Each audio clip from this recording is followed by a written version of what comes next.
we're being asked for the product of these two legs, right? The product of x times y in this right triangle.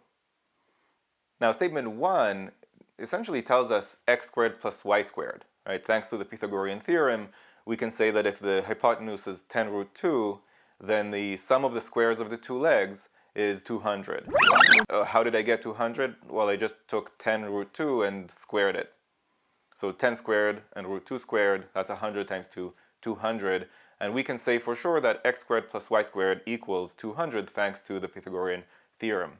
So we know the sum of the squares, but we wanted to know the product.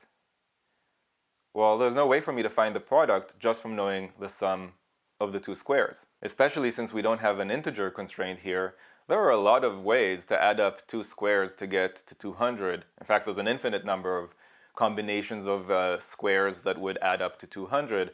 And when we go back down to the original numbers below those squares, each of those combinations is going to end up giving us a different product. So no, statement 1 is not sufficient on its own. I'm going to eliminate the answer choices that claim that it is. So A and D are gone, and we're down to B, C, or E.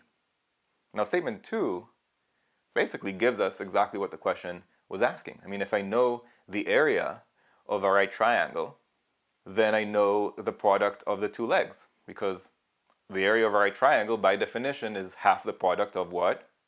The two legs. So if you're giving me the area, I can just double that and get the exact product of the two legs. So now I can say with statement 2 on its own, yes, I can find the product of the two legs, and therefore the correct answer is B. If you found this video useful, go to quantreasoning.com for a lot more where that came from. You should also click that like button and let me know in the comments below what you'd like me to make future videos about. And of course, if you haven't yet subscribed, go ahead and do that and click that bell below so you get notified about future videos. See you next time.